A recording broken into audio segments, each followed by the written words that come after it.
அப்போஸ்தலர் நடபடிகள் 1 பரிசுத்த ஆவி உங்களிடத்தில் வரும்போது நீங்கள் பலனடைந்து எருசலேமிலும் யூதேயா முழுவதிலும் சமாரியாவிலும் பூமியின் கடைசி பரியந்தமும் எனக்கு சாட்சிகளாய் இருப்பீர்கள் என்றார். பரிசுத்த ஆவி ஒரு மனுஷன் மேல வந்தா அது ஒரு பலன், ஒரு வல்லமை, அது ஒரு ஸ்ட்ரெங்த், அவனை ஒரு புதுப்பிக்கக்கூடிய ஒரு சக்தி உள்ளது. அது தலை கவிழ்ந்து நிற்கிறவனை தலை நிமிர்ந்து வைக்கும், முடங்கி கிடக்கிறவனை தட்டி விழுந்து கிடக்கிறவனை அது தூக்கிவிடும், அணைந்து போயிருக்கிற விளக்குகளை பிரகாசிக்க வைக்கும். பரிசுத்தாவினுடைய சக்தியை நாம புரிந்து கொள்ள வேண்டியது அவசியம். அதுல சொல்லி இருக்கிறது சாட்சிகளாய் இருப்பீர்கள். ஆனா மூல பாஷையில் அப்படி அல்ல, ரத்த சாட்சிகளாய் இருப்பீர்கள். பரிசுத்தாவியில நாம் பலனடையும் போது நம்ம இந்த சபையில சாட்சியா ஜீவிக்கிறது அல்ல, ஆண்டவருக்காக ரத்த சாட்சிகளா என்ன செய்வோம், மாறுவோம். நமக்கு தேவை இந்த நாட்களில் பரிசுத்தாவியின் பலன். அந்த பலன் வரும் பொழுது நாம மறுதலிக்க மாட்டோம். பரிசுத்தாவி இல்லாதனாலதான் பேதுரு மறுதலித்தார், சபித்தான், சத்தியம் பண்ணினார், ஓடி போனார், ஊழியம் வேண்டாம் என்று சொன்னார். ஆனா எப்பொழுது இந்த பரிசுத்தாவின் பலன் அவனுக்குள்ள வந்ததோ அந்த நிமிஷத்துல இருந்து அவன் மறுதலிக்கவே இல்லை. இயேசுவின் நாமத்தை குறித்து பேசக்கூடாதுன்னு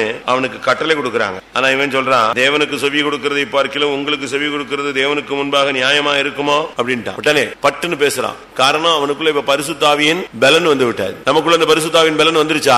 பரிசுத்தாவின் பலன் இப்போ வந்திருந்தா இப்ப கூட்டம் எப்படி நிப்பாட்ட முடியுமாங்க? பிடிச்சு பத்தி எரிஞ்சு தீ பிடிச்சு எரிஞ்ச மாதிரி இருக்கும். எவ்வளவுக்கு பச்சை கட்டனாலும் பிடிச்சு தீ பிடிச்சு எரியும். அந்த அளவு ஆவியானவருடைய வல்லமை உண்டு. அந்த பலன் வரும்போது நமக்குள்ள பரிசுத்தம் உண்டாகும். அந்த பலன் வரும்பொழுது லூக்கா எழுதின சுவிசேஷம் 1:35 தேவதூதன் அவளுக்கு பிரதியுத்தரமாக, பரிசுத்த ஆவி உன்மேல் வரும், உன்னதமானவருடைய பலம் உன்மேல் நிழலிடும், ஆதலால் உன்னிடத்தில் பிறக்கும் பரிசுத்தம் உள்ளது தேவனுடைய குமாரன் என்னப்படும். உன்னிடத்தில் பிறக்கும் பரிசுத்தம் உள்ளது தேவனுடைய குமாரன் என்று எண்ணப்படும். பரிசுத்தாவி உன்மேல் வரும், அந்த பலன் உன்மேல் நிழலிடும். அந்த ஸ்ட்ரெங்த் இறங்கணும். இறங்கும் பொழுதுதான் எது உண்டாகும்? ஒன்னு நம்ம ரத்த சாட்சியாய் மாறுவோம், ரெண்டாவது பரிசுத்தமாய் மாறுவோம், கிறிஸ்து நமக்குள்ள உருவாக்குவார், பரிசுத்தம் உண்டாகும். பரிசுத்தங்கிற அத்தியாயம் தொடங்கும். நீங்க சும்மா டைம் பாஸ் பண்ணக்கூடாது. அதான் காத்திருப்பதுக்கு போகணும், டைம் ஆயிடுச்சு, அம்மா போயிட்டாங்க அதனால பொண்ணு வரணும், பொண்ணு போயிட்டா அதனால அம்மா வரணும், அப்படித்தானே? புருஷன் போயிட்டாரு மனைவி போகணும், மனைவி போனதுனால சரி வேற வழி இல்ல நம்மளும் போவோம். அப்படி அல்ல, வந்தா முழங்கால போட்டு மல்லு கட்டிடணும் ஆண்டவர்ட்ட.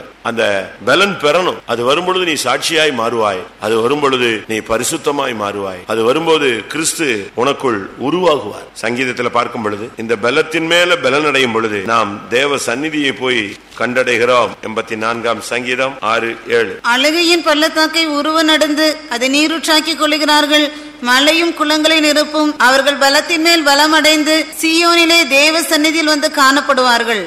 இந்த பரிசுத்தாவின் பலம் வரும்போது இந்த அழுகை, கண்ணீர், துக்கம், வேதனை, சஞ்சலம், வியாதி, பலவீனம், ஒரு மாதிரி இந்த டிப்ரெஷன் இதெல்லாமே அடிபட்டுரும். இதை அடிக்கிறதுக்கு தான் எது வருது? அந்த பரிசுத்தாவியின் பலன் வருது. நம்ம பரிசுத்தாவின்னு சொல்லிட்டு சும்மா இருந்துடக்கூடாது. தேவ பக்தியின் வேஷத்தை தரிக்கிறோம், ஆனா தேவ பக்தியின் பலத்தை என்ன செய்யறோம்? நம்ம அநேகர் மறுதலிக்கிறோம். அதுபோல சும்மா பரிசுத்தாவை பெற்றிருக்கிறோம் சும்மா அப்படியே உட்கார்ந்துட்டு ஒரு மௌனமா உட்கார்ந்து ஆராதிச்சுட்டு போறதில்ல. பரிசுத்தாவி வரும் பொழுது அழுகையின் பள்ளத்தாக்கை நீ என்ன செய்வாய்? உருவ கடப்பாய். அதுக்கு தான் 5ஆம் வசனம் சொல்லுகிறது, உம்மிலே பலன் கொள்ளுகிற மனுஷன் பாக்கியவான். ஆண்டவருடைய அபிஷேகத்துக்குள்ள பலன் வரும்போது நீ பாக்கியவான். ஏன்னா எவ்வளவு துக்கத்துல வந்தாலும் சரி, இந்த அபிஷேகம் வரும்போது இந்த துக்கம் எல்லாம் என்ன செய்யும்? ஆட்சி தள்ளிட்டு போயிடும். சஞ்சலம், தவிப்பு, வேதனை, அப்படிதான் பைபிள் சொல்லுது. சஞ்சலமும் தவிப்பும் ஓடி போகும், நித்திய மகிழ்ச்சி அவர்கள் தலையின் மேல் இருக்கும். அபிஷேகம் வரும்போது இந்த வீட்டுல உள்ள பிரச்சனை, ஆபீஸ்ல உள்ள பிரச்சனை, பிசினஸ்ல உள்ள பிரச்சனை, ஊழியத்தில் உள்ள பிரச்சனை, சரீரத்தில் உள்ள வேதனைகள், மன போராட்டங்கள், அவங்க அப்படி பேசிட்டாங்க, இவங்க இப்படி நடத்திட்டாங்க, இந்த துக்கம்,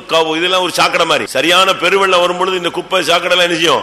ஆட்சி தூக்கிட்டு போயிடும். அதனாலதான் பைபிள் சொல்லுகிறது, உம்மிலே பலன் கொள்ளுகிற மனுஷன் பாக்கியமான், அவர்கள் அழுகையின் பள்ளத்தாக்கை உருவ கடந்ததை நீரூற்றாக்கி கொள்ளுகிறார்கள், அவர்கள் பலத்தின் மேல் பலன் நடந்து சீயோனிலே தேவ சந்நிதியில வந்து காணப்படுவார். அதனால நம்ம கொஞ்ச நேரம் அபிஷேகத்துக்கு இடம் கொடுக்கணுங்க. நம்ம முழங்காலே போடுறதுக்கு ரொம்ப யோசிக்கிறோம், ஏன்னா ட்ரெஸ் அயன் பண்ணது போயிடுமா, அப்படி யாரும் தயவு செய்து வர வேண்டாம். ரொம்ப நீட்டா வந்துட்டு நீட்டா போடணும் இல்ல, நம்ம இங்க வந்துட்டோம், அதுக்குள்ள இறங்கணும், அந்த பலன் நமக்குள்ள வரணும். இல்லன்னு சொன்னா நீ சாட்சியாய் வாழ முடியாது, போராட்டங்கள்ல நிக்க முடியாது, ரத்த சாட்சியா மறிக்க மாட்டீங்க நீங்க. அபிஷேகத்தில் அந்த பலன் வர வர வர வரதான் உங்களுக்குள்ள வாழ்க்கை மாற்றம் உண்டாகும். ரெண்டாவது, அந்த பலன் வர வரத்தான் உனக்குள்ள பரிசுத்தமே என்ன செய்யும்? உண்டாகும். அந்த பலன் வரும்பொழுதுதான் கிறிஸ்து உனக்குள் உருவாகுவார். அந்த பலன் வரும் பொழுது உன்னுடைய துக்கம், சஞ்சலம், தவிப்பு எல்லாம் உளுந்து ஓடி போய், அடுத்து இந்த பலன் வரும் பொழுது இந்த பலனை நீ புதுப்பிச்சுக்கிட்டு தான் யார்ட்ட வரணும்? ஆண்டவர் முன்னால வந்து நிக்க சொல்றார். ஆண்டவரே சொல்றார், பலனை புதுப்பித்துக் கொண்டு பின்பு வந்து என்னிடத்தில் நில் பேஸ். ஏசாயா 41:1. தீவுகளே எனக்கு முன்பாக மௌனமாயிருங்கள், ஜனங்கள் தங்கள் பலனை புதிதாக்கி கொண்டு சமீபித்து வந்து பின்பு பேச கடவர்கள். எப்படி தங்கள் பலனை அவங்க புதுப்பித்துக் கொண்டு வரட்டும். உட்கார்ந்து கத்தாவே எனக்கு அபிஷேகத்தை புதுப்பிங்க சுவாமி, ஒரு அபிஷேகத்துல ஒரு ஜீவன் உண்டாகட்டும், எனக்கு ஒரு புதிய பாஷையை தாரும், நான் உம்மோடு ரகசியங்களை பேச விரும்புகிறேன், பக்தி விருத்திக்கு எதுவாய் பேச விரும்புகிறேன், நான் இந்த கூட்டத்துக்கு வர்றேன், என்னை பலப்படுத்துங்க, என் சரீரத்திலையும் பலவீனமா இருக்கேன், மனதிலையும் பலவீனமா இருக்கேன், அபிஷேகத்திலையும் குறைவா இருக்கேன், விசுவாசத்துல பலவீனமா இருக்கேன், மனசாட்சியில பலவீனமா இருக்கேன், எனக்கு பலவிதமான போராட்டங்கள் இருக்கு சுவாமி. இதை வந்து நீங்க அந்த கிடைக்கிற டைம் யூஸ் பண்ணி, தமிழ்ல சொல்லுவாங்க அழுத பிள்ளைதான் என்ன செய்யும், பால் ஊம கூட்ட மாதிரி உட்காந்துச்சுன்னா அது ஒண்ணு இல்ல, அது வயிறு நிறைஞ்சிச்சு போல இருக்கு சும்மா கிடக்கும்பாங்க.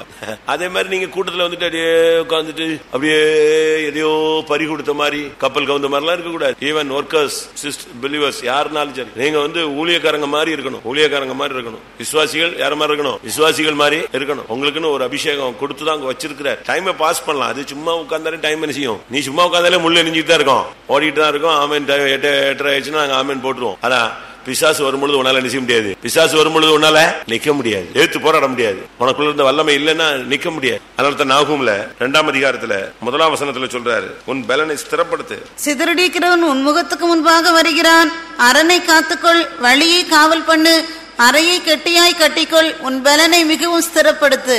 உன் பலனை மிகவும் ஸ்திரப்படுத்து. டைம் வந்துருச்சு. சிதறடிக்கிற சக்திகள் எல்லாம் எழும்ப போது, உனக்கு விரோதமா பல வல்லமைகள் எழும்பும். ஆனா அதுக்கு முன்னால நீ உன்னை ஸ்டடி பண்ணிக்க, உன் பலனை புதிதாக்கு, ஸ்டடி பண்ணு, ஸ்திரப்படுத்து, தாங்காக நல்ல உன்னை புதுப்பிச்சுக்கிட்டே இருக்கணும். உனக்குள்ள அந்த ஜீவன் கரை புரண்டு வந்துகிட்டே இருக்கணும். அழியாத ஜீவனுக்குரிய வல்லமை. நமக்குள்ள இருக்கிற ஜீவன் வந்து அழிஞ்சு போகிற சக்தி கிடையாது. வாசிங்க எபிரேயர்ல, அழியாத ஜீவனுக்குரிய வல்லமை. ஜீவனுக்குரிய வல்லமை அல்ல, அழியாத ஜீவனுக்குரிய வல்லமை தான் நம்ம மேல இருக்கு. அந்த அழியாத எபிரேயர் 7:17, நீர் மெல்கிசேதேக்கின் முறைமையின்படி என்றென்றைக்கும் ஆசாரியராய் இருக்கிறீர் என்று சொல்லிய சாட்சிக்கு தக்கதாக அழியாத ஜீவனுக்குரிய வல்லமையின்படியே ஆசாரியரானார். அழியாத ஜீவனுக்குரிய வல்லமை. அதனால நமக்குள்ள இருக்கிற சக்தி வந்து ஒரு எக்ஸ்ட்ரா ஆர்டினரி பவர். நமக்கு பாதி வரைக்கும் அது என்ன சக்தினே தெரியல. அதனாலதான் வந்து முக்காடு போட்டு ஓரத்துல உட்கார்ந்துடுறோம். ஆவியானவர் துக்கப்படுத்தி, ஆவியானவரை அவிச்சு, அவர் அபிஷேகத்தில் நிரம்ப வந்தாலும் இவங்க இடம் கொடுக்காம, வேண்டாம் நான் நிரம்ப மாட்டேன், நிரம்ப மாட்டேன். நீ நிரம்பலன்னா யாருக்கு நஷ்டம்? நீ பாவியா இருந்தாலும் அவருக்கு என்ன நஷ்டம், நீ பரிசுத்தவானா இருந்தா அவருக்கு என்ன லாபம்? உன்னுடைய செயலினாலும் உனக்கு தான் லாபம், உன்னுடைய செயலினாலும் உனக்கு தான் நஷ்டம்னு யோபுல வாசிக்கிறோம். அதனால கொஞ்ச நேரம், நமக்கு டைம் வந்து ரொம்ப ஷார்ட் டைம் தானே, வாரத்திலேயே ஒரு 2 மணி நேரம் தான் நமக்கு காத்திருப்பு. இந்த 2 மணி நேரமும் விசாச அடிச்சு தொங்க விட்டுறணும். இந்த 2 மணி நேரமும் கொடியை ஏத்தணும். அதான் நம்முடைய வேலை. 2 மணி நேரமும் நின்று அடிச்சு சாத்தான விழ வைக்கணும். ஜெபம் எல்லாரும் தேவ சமூகத்துல கொஞ்ச நேரம் பரிசுத்த ஆவியானவருக்கு இடம் கொடு. இந்த அபிஷேகம் வரும்பொழுது நீ பலனடைந்து சாட்சியாய் மாறுவாய். இந்த அபிஷேகம் வரும்பொழுது ஒரு பலவீனமான பெண் பரிசுத்த ஸ்திரீயாய் மாறுகிறாள். பரிசுத்தம் அவளுக்குள்ள உருவாகிறது, கிறிஸ்து உருவாகிறார். இந்த பலன் வரும்பொழுது உன்னுடைய துக்கம், சஞ்சலம், தவிப்பு, கவலை, துக்கம் எல்லாம் வெளியே போய்விடும். நீ பலத்தின் மேல் பலன் அடைந்து தேவ சந்நிதியிலே காணப்படக்கூடியவனாய் மாறுவாய். இந்த பலனை புதுப்பித்துக் கொண்டு வந்து நில். கர்த்தர் உன்னிடத்தில் பேசுவார். அவர் சொல்றார், ஜனங்கள் தங்களை பலனை புதிதாக்கி கொண்டு வந்து பின்பு வந்து என்னிடத்தில் பேசட்டும் சொல்றார். எல்லாரும் கண்களை மூடுவோம். பலத்தின் மேல் பலனடைகிறவர்கள் நாம் செத்து போனது போல இருப்போம். ஆனா அபிஷேகம் வரும் பொழுது நமக்குள்ளே ஒரு பெரிய ஜீவன் வந்து விடும். ஒண்ணுமில்லாதது போல இருப்போம். அபிஷேகம் வரும் பொழுது நாம் சாட்சியாய் மாறிவிடுவோம். தோல்விகளும் பலவீனங்களும் விழுகைகளுமா இருக்கும். பரிசுத்த ஆவி வரும் பொழுது நமக்குள் பரிசுத்தம் உண்டாகிவிடும். அழுகையும் துக்கமும் சஞ்சலமும் தவிப்பும் கேள்விகளும் சந்தேகங்களும் நிறைந்து வந்திருப்போம். இந்த பரிசுத்த ஆவி வரும் பொழுது நாம் அதை கடந்து போய்விடுவோம். அல்லேலூயா. எத்தனை பேர் வாஞ்சிக்கிறீர்கள்? எத்தனை பேர் விரும்புகிறீர்கள்? எத்தனை பேர் இந்த அனுபவத்தை எதிர்பார்க்கிறீர்கள்? பிரியமானவர்களே, அப்படிப்பட்டவர்கள் கண்களை மூடி கொஞ்ச நேரம் தேவ ஆவியானவருக்கு இடம் கொடுப்போம். என்னை அபிஷேகிக்கும் வரை நான் முழங்காலில் நிற்பேன். என்னை அபிஷேகிக்கும் வரை என் கைகளை கீழே போடுவதில்லை. என்னை அபிஷேகிக்கும் வரை நான் தேவ சமூகத்தில் ஜீவனை கொடுப்பேன். கர்த்தர் எனக்கு ஒரு தரிசனம் கொடுக்க வேண்டும். கர்த்தர் எனக்கு ஒரு அபிஷேகம் கொடுக்க வேண்டும். கர்த்தர் எனக்கு ஒரு சுகத்தை கொடுக்க வேண்டும். கர்த்தர் என் கண்ணீரை துடைக்க வேண்டும். கர்த்தர் எனக்கு ஒரு நிறைவான ஜீவனை தர வேண்டும். கர்த்தர் என்னோடு பேச வேண்டும். அதுவரை நான் போராடுவேன். ஹல்லேலூயா, ஹல்லேலூயா, ஹல்லேலூயா. ஓ ரபகதிரா பலகதிரா பகதிரா கரபானியா. ஹல்லேலூயா, ஹல்லேலூயா. உனக்கென்று தேவன் கொடுத்த அபிஷேகத்தை நீ அதிலே பாதுகாத்துக்கொள். ஹல்லேலூயா, ஹல்லேலூயா, ஹல்லேலூயா. உன் துக்கத்தை மாற்றக்கூடிய ஒரு வல்லமை. ஆமென். உன்னை சாட்சியாய் நிறுத்தக்கூடிய ஒரு வல்லமை, உன்னை பரிசுத்தமாய் மாற்றக்கூடிய ஒரு சக்தி, உங்களுக்கு பின்னாக நிக்கிற சக்தி. நீங்க ஆவில நிரம்புறீங்களா இல்லையான்னு பாத்துக்கிட்டே இருக்கு. ஆவில நிரம்பிட்டா அது போயிடும். என்றால் உன்னிடத்துல அவனுக்கு இனிமே வேலை கிடையாது. நீ ஆவியானவருக்கு இடம் கொடுக்காத பட்சத்துல அவனுக்கு உரிமை இருக்கிறது போல உன் பின்னால வந்துகிட்டே இருப்பான். நீங்க அபிஷேகத்துல நிரம்பி அக்னியாய் மாறும்போது அவன் உங்களை விட்டு விலகி போய்விடுவார். நீங்கள் அவனை ஜெயித்த பிறகு அவன் உங்க முன்னால வரமாட்டான். இல்லாவிட்டால் கோலியாத்து போல வந்து வந்து நின்று கொண்டே இருப்பான். நீங்கள் அவனை அபிஷேகத்தில் வீழ்த்தினால் அவன் போய்விடுவான். இன்னைக்கு இந்த கூட்டம் முடியும் போது நீங்கள் தேவனோடு போக போகிறீர்களா, இல்லாவிட்டால் அந்த கால சக்திகளோடு திரும்பி போக போகிறீர்களா? அது நீங்க பெறுகிற அபிஷேகத்தை பொறுத்து இருக்கிறது. ஹல்லேலூயா. எவ்வளவு ஆவியானவர் உன்னை பலப்படுத்துகிறாரோ அவ்வளவாய் உனக்கு விரோதமான சக்திகள் எல்லாம் ஓடி போய்விடும். ஊழியத்துக்கு, ஜீவியத்துக்கு, குடும்பத்துக்கு, பிள்ளைகளுக்கு, தொழிலுக்கு எந்தெந்த பகுதியில் அந்நிய வல்லமைகள் இருக்கும். இன்றைக்கு கிடைக்கும் அபிஷேகத்துல இங்க இருக்கிற ஊழியர்கள், விசுவாசிகளுக்குள்ளே திட்டவட்டமான 3 கிரியைகள் நடப்பிக்கப்பட வேண்டும். ஒன்று, கர்த்தருக்காய் மரிக்கக்கூடிய ஒரு வைராக்கியம், இயேசுவுக்காய் எதையாவது செய்து ஆண்டவருக்காக சாட்சியாய் வாழ்ந்து மரிக்கிறது. இரண்டாவது, உனக்குள் ஒரு பரிசுத்தத்தின் வல்லமை இன்றைக்கு கரை புரண்டு வரப்போகிறது. கிறிஸ்து உனக்குள் உருவாக வேண்டும். மூன்றாவது, எல்லா துக்கங்கள், வேதனைகள் மறந்து தேவ சந்நிதியை நோக்கி நீ அடியெடுத்து வைக்க வேண்டும். ஹல்லேலூயா.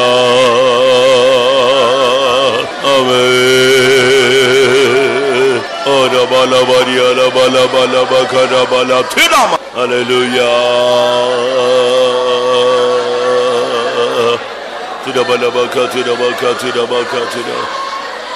Amen.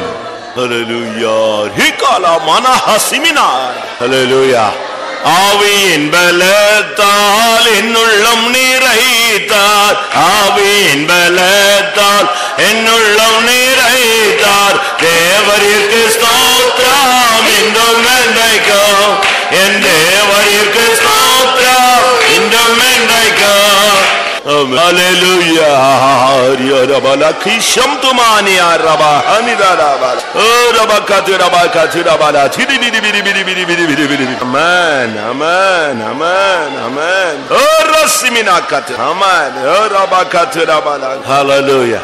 Amen. எத்தனை பேர் தேவனுடைய வல்லமையினால் நிரப்பப்பட்டீர்கள்? எத்தனை பேருக்கு அந்த வல்லமை, பெலத்தின் மேல் பெலன் என்கிற அந்த தன்மையை நான் அனுபவிக்க முடிந்தது என்று சொல்லுகிற கரங்களை உயர்த்துங்க பார்க்கலாம். ஓரளவு குமாரன் தமக்கு சித்தமானவர்களை உயிர்ப்பிக்கிறார். யார் யாரெல்லாம் பலத்தின் மேல் பலனடைய வைக்க வேண்டும் என்று கர்த்தர் விரும்பினாரோ, யாருடைய துக்கத்தை மாற்ற விரும்பினாரோ, யாரை சாட்சிகளாய் நிறுத்த வேண்டும் என்று விரும்பினாரோ, யாரை பரிசுத்தவான்களாய் மாற்றும்படியாய் தெய்வம் விரும்பினாரோ அவர்களுக்குள்ளே தன்னுடைய பலனை அனுப்பி இருக்கிறார். அந்த பலன் அவர்களை நடத்தும், அந்த பலன் அவர்களை இன்னும் உயிர்ப்பிக்கும், அந்த பலன் இன்னும் அவர்களை இடை கட்டும். ஆமென். ஆமென். ஹல்லேலூயா. அந்த பலத்தின் மேல் அவர்கள் பலன் அடைந்து சீயோனில் தேவ சந்நிதியிலே வந்து காணப்படுவார்கள். யோர்தான் பிரவாகித்து வரும் பொழுது நான் உன்னை நிறுத்த விரும்புகிறேன். குதிரைகளோடு ஓடும்படியாக உன் கால்களை நான் பலப்படுத்த போகிறேன். நீ கால் ஆட்படைகளோடு ஓடும் போதே உன்னை இளைக்க பண்ணினார்கள். ஆனால் இனிமேல் நான் உன்னை குதிரைகளோடு ஓட வைக்க முடியாக உன்னை பலப்படுத்த போகிறேன். என் வல்லமை உனக்குள் இருந்து. ஆமென். கர்த்தருடைய சமூகத்துக்காய் ஸ்தோத்திரம் பண்ணுவோம். பரிசுத்த ஆவியானவருடைய ஆளுகைக்காய் ஸ்தோத்திரம் பண்ணுவோம். பலத்தின் மேல் பலன் அடைந்தவர்கள் கரங்களை உயர்த்தி ஸ்தோத்திரம் பண்ணுவோம். தேவ சந்நிதியிலே பலத்தின் மேல் பலன் அடைந்தவர்களை கொண்டு போய் அவர் சேர்க்க வல்லவர். அதற்காய் ஸ்தோத்திரம் பண்ணுவோம். Praise the Lord, praise the Lord, praise the Lord, praise the Lord, praise the Lord. தொடர்ச்சியான தேவ சமூகத்துக்காய் ஸ்தோத்திரம் பண்ணுவோம். எல்லா மகிமையும் அவருக்கே செலுத்தி ஸ்தோத்திரம் பண்ணுவோம். ஜெபம்.